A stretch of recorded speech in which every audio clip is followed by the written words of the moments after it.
bonsoir et merci de nous rejoindre pour le journal de Tahiti Nui Télévision au sommaire ce mardi.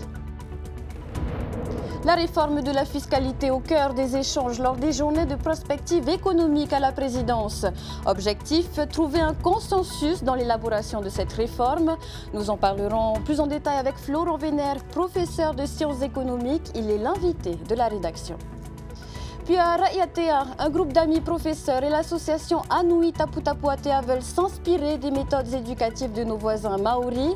Pour financer leur voyage en Nouvelle-Zélande, une collecte de fonds est organisée. Et plus loin, à Paris, Heari Bouzi a représenté le Fénois lors de la grande finale des Voix des Outre-mer. Nos équipes sur place ont suivi sa préparation. C'est à voir à la fin de cette édition.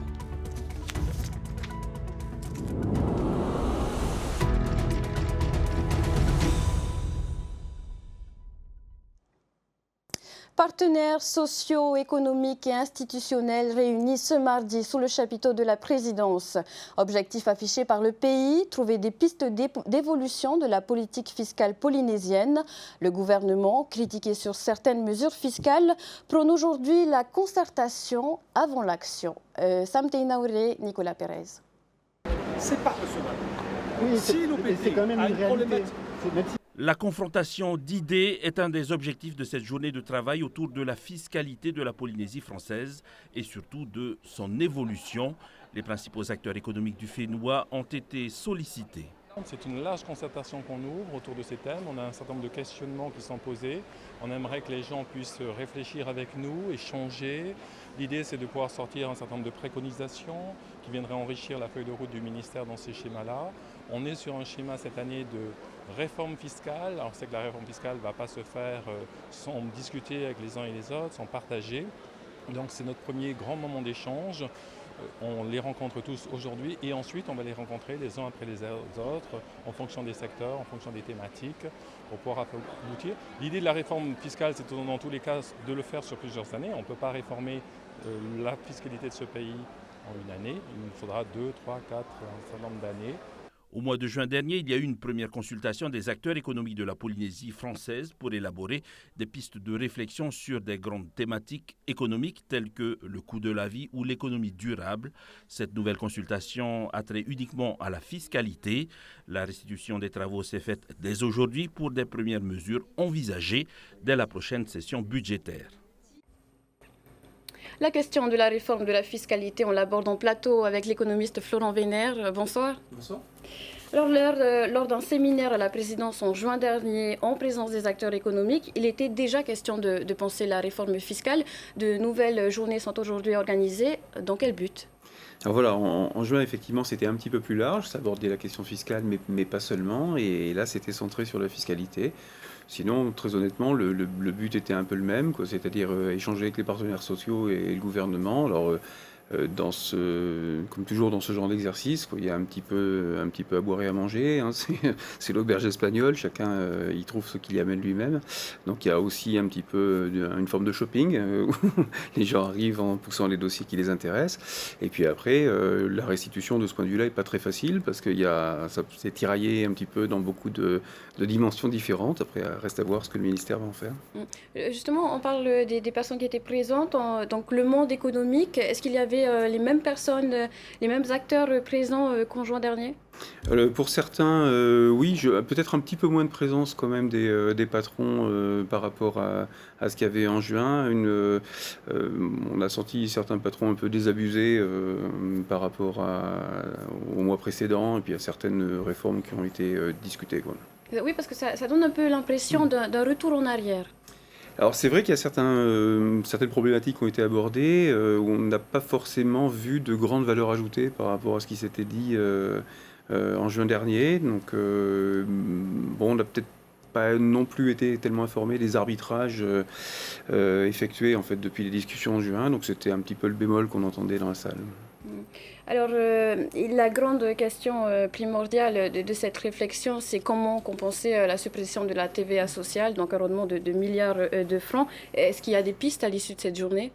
Alors, en tout cas, il y a certaines pistes qui ont été évoquées. Après, je ne sais pas ce qui sera retenu, mais la question, effectivement, c'est d'un côté, on a des dépenses qu'on n'a presque pas abordé. En fait, la question de la PSG a été abordée, mais à part ça, les dépenses basées sur les recettes fiscales n'ont pas été tellement abordées.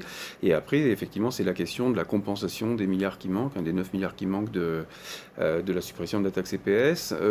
Bon, où on prend? Est-ce qu'on prend du côté du travail? Est-ce qu'on prend du côté de la consommation? Est-ce qu'on prend du côté du patrimoine, des entreprises? Bon, à chaque fois, on retrouve donc les mêmes questionnements systématiques et donc avec des intérêts qui sont évidemment des intérêts divergents. Bon. Et ce qu'on a essayé de remettre assez régulièrement en fait dans la conversation, c'est l'élargissement de l'assiette fiscale. Donc effectivement, taxer des activités qui ne le sont peut-être pas à l'heure actuelle, passer par une fiscalité patrimoniale qui est le parent pauvre de la fiscalité Il y avait un projet actuelle. de réforme de l'impôt foncier pour dégager de nouvelles ressources. Voilà, alors ça, c'est effectivement celui-là fait beaucoup débat il y a quelques temps. Bon, il faut peut-être le ficeler différemment, il faut peut-être aborder d'autres questions aussi. Donc la question des résidences secondaires a été abordée, la question du Airbnb, la question successorale aussi, des droits de succession. Bon, là, visiblement, on semble se voir opposer une fin de non-recevoir. Bon, voilà, il y a énormément de pistes en fait qui sont abordées, mais pour l'instant, c'est pas du tout, enfin, ce qui n'a pas du tout filtré, c'est les orientations du ministère en fait. On ne sait pas, malgré un certain nombre de questions qui ont été posées d'ailleurs aux fonctionnaires qui étaient présents, mais on avait, disons, un peu le sentiment que le mot d'ordre était d'écouter, mais surtout de ne pas divulguer quoi que ce soit s'il y a des projets en cours ou des réflexions qui sont en cours internes des services.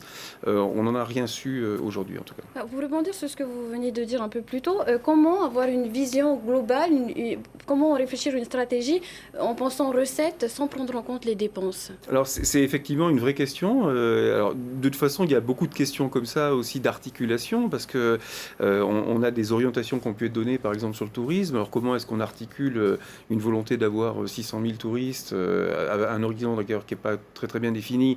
Comment est-ce qu'on l'articule avec des mesures sur les défiscalisations par exemple qui ont touché les hôtels plutôt négativement, avec les investisseurs, avec le BTP, avec la question justement des Airbnb aussi dont on parlait et de la fiscalisation des Airbnb, des résidences secondaires. Bon, donc tout ça effectivement est assez compliqué à articuler.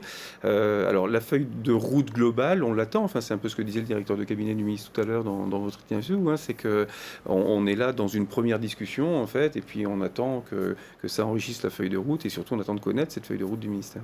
9 mois que le gouvernement a été élu, on attend donc cette feuille de route.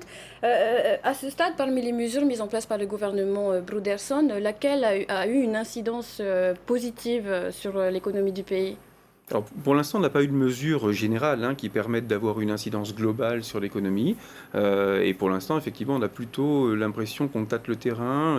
On l'a tâté sur la CST, on l'a tâté sur effectivement la question de la taxe CPS, sur l'immobilier, alors aussi bien avec la loi que vous évoquiez tout à l'heure que d'autres éléments qui ont pu être discutés, mais on n'a pas de projet précis en fait pour l'instant. Alors c'est pour ça, je pense, que le gouvernement a remis cette année la grande réforme fiscale qui est annoncée et qui est censée articuler un petit peu toutes les réflexions internes du gouvernement, que pour l'instant on ignore, quand on n'est pas interne au gouvernement justement, et on va voir ce qui va en être. Mais c'est vrai que pour l'instant on est plutôt dans l'attente. Alors il se trouve que ça a été rappelé aujourd'hui, les signaux économiques sont plutôt au vert. Donc en 2023 oui, à l'heure actuelle, là ça se passe plutôt pas mal au niveau de l'emploi, au niveau des investissements, au niveau ça va encore à peu près, mais c'est plutôt, disons, sur un trend passé que on est sur l'inertie, quoi. Donc il faut essayer de pas envoyer de mauvais signaux qui arrêtent la machine ou qui la ralentissent. Et je crois que le vrai sujet est là, quoi. C'est que pour l'instant, le climat des affaires est bon et il serait de bon ton qu'on maintienne ce climat des affaires bon en rassurant un peu tout le monde. Comment le faire? Avec justement des décisions qui soient des décisions positives pour l'économie, des décisions consensuelles et des décisions qui soient porteuses effectivement de projets d'investissement, donc notamment de la visibilité, notamment du long terme, ça c'est quand même très important. Et ces derniers temps, on a un peu trop, sur le début de ce gouvernement, mais aussi sur la fin du précédent, on a sans doute un peu trop vu arriver des mesures qui modifiaient en fait les règles du jeu et puis qui revenaient en arrière et puis qui finalement étaient annulées. Et, voilà. Et ça c'est pas bon. Pour le fonctionnement global de l'économie, c'est pas très bon. Les investisseurs ont besoin de vision, ont besoin de stabilité, ont besoin de confiance. Et donc il faut essayer de garder des rails et les suivre, quoi. En tout cas, aujourd'hui, donc la question, c'est surtout de savoir comment augmenter l'assiette de recettes fiscales. Cela demande du courage politique, extrêmement de courage politique. On l'a vu avec la TVA sociale sous l'ancien gouvernement. Le courage politique, est-ce qu'on le voit déjà aujourd'hui ? Alors, la fiscalité, c'est essentiellement une question politique. Les économistes peuvent amener quelques principes d'efficacité de la fiscalité, des choses comme ça, mais essentiellement, ce sont des choix politiques, puisqu'il s'agit de décider, en fait, à qui on prend et à qui on donne, comment on redistribue. Donc, c'est nécessairement, en fait, des choix politiques. Donc, de ce point de vue, il faut toujours du courage pour modifier, en fait, l'existant fiscal, parce que forcément, il va y avoir des gagnants, il va y avoir des perdants. Et les perdants, forcément, ne seront pas contents. Donc, de fait, il y a un courage important, nécessaire, toujours pour un ministre de l'économie lorsqu'il veut réviser une fiscalité. Interrogé ce matin par nos équipes, le directeur de cabinet du ministre de l'économie indiquait que la réforme devait se faire sur plusieurs années, une réforme fiscale qui avait déjà été engagée par l'ancien gouvernement. Est-ce qu'on ne prendrait pas du retard au final ? Alors voilà, ça je ne sais pas exactement ce que veut dire le directeur de cabinet quand il dit plusieurs années. C'est-à-dire qu'il y a un moment, il faudra décider, et puis il y aura un temps de départ, peut-être au 1er janvier prochain, et puis ça s'appliquera à partir de là. Donc il y a forcément des ruptures, on ne peut pas faire quelque chose dans le temps. Après, ça dépend ce qu'on fait. C'est-à-dire que si, par exemple, la TDL a été abordée, si, par exemple, on doit réviser la TDL, il faudra sans doute, effectivement, des mécanismes dans le temps pour ne pas violer les investissements qui ont déjà été faits. Si on touche à la défiscalisation, c'est pareil. Il y a des projets qui sont en cours et donc il ne faut pas remettre l'existant. Donc, de ce point de vue-là, oui, des mesures qui mettent du temps à s'installer, oui. Mais je pense que la décision, il faut que ça soit une décision 2024. Florent Vénère, merci pour tous ces éléments de réponse et pour cet éclairage. Merci à vous. Merci d'avoir accepté notre invitation. Merci à vous. Un mot de justice avant de poursuivre. Un homme de 20 ans a été condamné en son absence ce mardi à 3 mois de prison ferme pour une agression sexuelle commise sur un collégien de 12 ans. Les faits se sont produits aux abords du collège de la victime à Papeete en 2022. Son agresseur lui avait caressé la jambe et lui avait fait des avances. En plus de la prison, le prévenu sera également inscrit au fichier national des auteurs d'infractions sexuelles. La victime, elle, présente encore des traumas. Retrouvez l'article détaillé sur notre site tntvnews.pf. Au calendrier sportif du pays, un nouvel événement annoncé ce matin, Génération Pacifique. Il s'agit d'une compétition sportive entre la Polynésie, la Nouvelle-Calédonie et Wallis et Futuna. Première édition prévue du 1er au 5 avril chez nos voisins du Caillou. Les détails dans ce reportage de Nicolas Pérez. Le rugby, le volley-ball et le VAA seront les 3 disciplines qui articuleront l'événement Génération Pacifique. Au-delà de l'aspect sportif, Génération Pacifique doit surtout permettre de resserrer les liens entre les 3 territoires français du Pacifique. L'idée, c'est également de permettre à nos jeunes générations d'apprendre à connaître l'autre, d'apprendre à découvrir ces peuples du Pacifique. Et plus largement, si on regarde toutes les nations en fait, qui sont impliquées dans les Jeux du Pacifique, on est très peu de francophones. Et c'est peut-être l'occasion aussi, en venant tout simplement resserrer les liens, d'élever le niveau et puis d'être beaucoup plus puissant à la maison chez nous en 2027 pour commencer. La principale difficulté a été de déterminer une date qui convienne aux 3 collectivités. L'objectif, c'est aussi de ne pas venir télescoper l'organisation des Jeux du Pacifique et des mini-Jeux du Pacifique, ça n'aurait aucun sens. Donc en fait, on vient compléter l'Olympiade Jeux du Pacifique en venant positionner 2 opérations hors territoire sur les 2 années blanches qu'on avait jusque-là entre les mini-Jeux et les Jeux. Génération Pacifique devrait permettre aux jeunes participants de gagner de l'expérience. Les différentes fédérations pourront également valoriser l'élite de demain. La Génération Pacifique 2024 est un moyen pour notre fédération de volley de préparer au mieux, de pouvoir détecter dès maintenant nos futurs athlètes de 2027, puisque nous recevons les gens à la maison. Et nous souhaiterons mettre en avant les meilleurs. Pour d'autres fédérations en manque de licenciés, Génération Pacifique peut être un bon moyen pour fédérer. Chez les jeunes, on a encore besoin de compléter nos effectifs. Aujourd'hui, on a un vrai championnat U18 garçons, mais on aimerait bien continuer à développer aussi chez les filles. Ce genre de déplacement en Nouvelle-Calédonie, ça reste une réelle opportunité. Les gens vont pouvoir découvrir autre chose et puis ça va faire parler de notre sport en bien. Chaque délégation présentera une 60aine de sportifs. La Polynésie engagera un budget de 7,5 millions pour le transport de sa délégation. La Nouvelle-Calédonie prendra en charge l'hébergement et la restauration.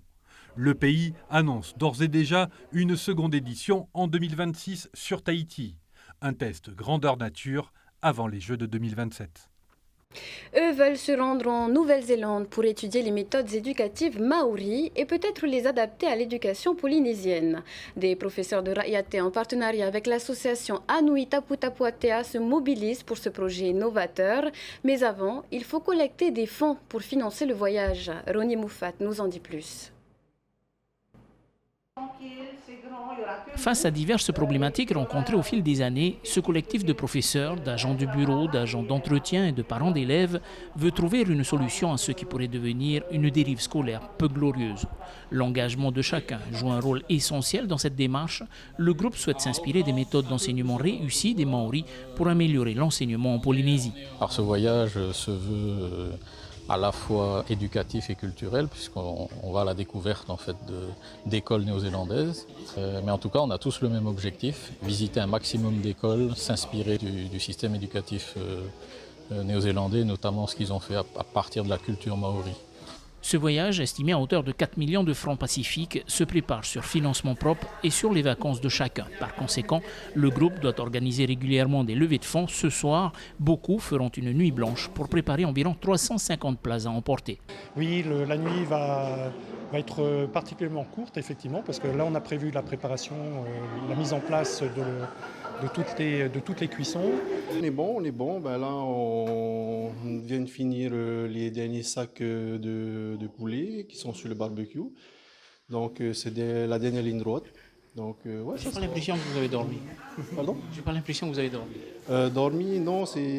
On dormira dès qu'on aura fini le travail de cette levée de fonds et à ce moment-là, on pourra dormir. Donc, je pense que j'ai occupé tous les postes ce soir. De l'épluchage à la découpe, à la préparation de la salade russe. Ensuite, disposer, remplir les assiettes et puis filmer. Voilà, j'ai tout fait. En plus, on n'a pas dormi, on est un peu fatigué, mais ça va. Ni le vent, ni la pluie, ni même une coupure de courant ne viendront entamer la détermination du groupe. Ah oui, tout à fait. Ben, là, on est là depuis plusieurs heures. C'est nuit blanche, mais dans l'action, on ne sent pas la nuit passer. De ce voyage, les professeurs espèrent également créer des passerelles scolaires, conclure des partenariats pour favoriser les formations professionnelles et les stages en immersion. L'objectif est aussi de permettre une plus grande mobilité des élèves afin qu'ils sortent de leur zone de confort et visent le meilleur pour leur avenir.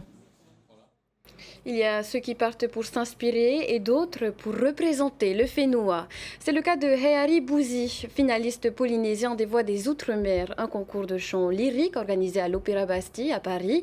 Sur place, Julien Panafi et Wallis Glaise l'ont suivi dans sa préparation. Voyez plus tôt.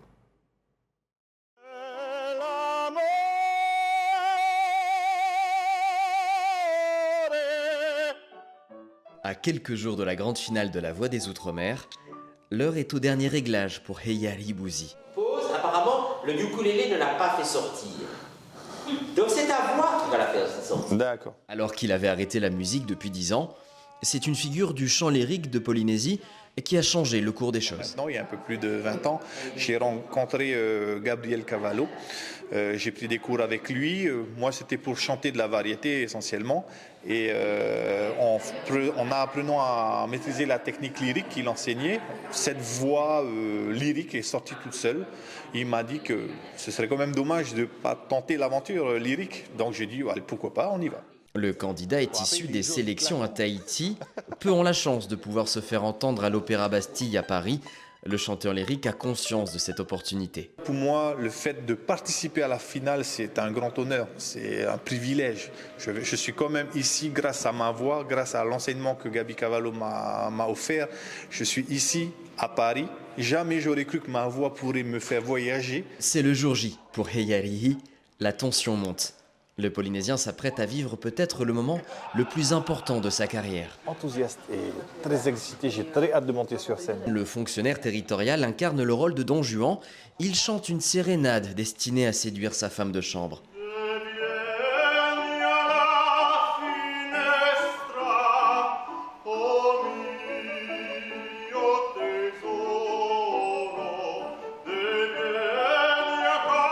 Le ténor a une interprétation aux incroyables modulations.